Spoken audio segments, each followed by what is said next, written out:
পুরান ঢাকা ব্যস্ততা, ইতিহাস আর ঐতিহ্যের এক মোহনীয় মিশেল। এই শহরের ভেতরে লুকিয়ে আছে শতাব্দী প্রাচীন এক ইউরোপীয় স্মৃতি, আর্মেনীয় গির্জা।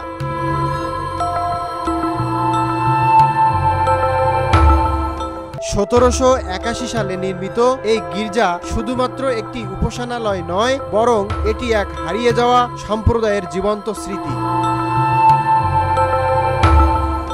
একসময় ঢাকায় বসবাস করত আর্মেনীয় খ্রিস্টান সম্প্রদায়। তারা এসেছিলেন পারস্য আর ইউরোপ থেকে ব্যবসার টানে, আর এই চার্চ ছিল তাদের প্রার্থনার কেন্দ্র। এর ভেতরের কাঠের কাজ, ছাদ আর মেঝে জুড়ে ছড়িয়ে আছে সময়ের ছাপ।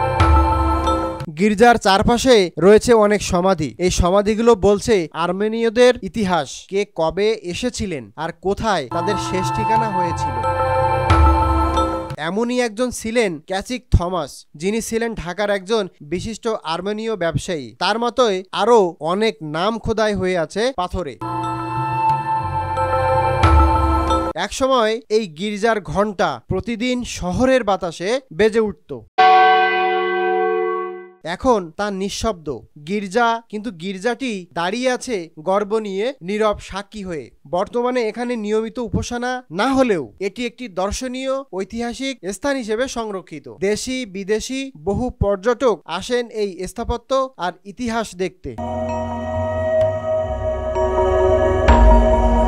পুরান ঢাকার গলি পথে হেঁটে গেলে হয়তো আপনি একবার চোখ বুলিয়ে যাবেন এই গির্জার উপর, কিন্তু যদি আপনি একটু থামেন, একটু তাকান, তাহলে সময়ের গল্প আপনার কানে নিঃশব্দে ফিসফিস করে যাবে। আপনার চারপাশের ইতিহাসকে ভালোবাসুন। এমন আরো গল্প জানতে সাবস্ক্রাইব করুন আমাদের চ্যানেল। দেখা হবে পরের পর্বে নতুন কোনো জায়গায়। ধন্যবাদ সবাইকে।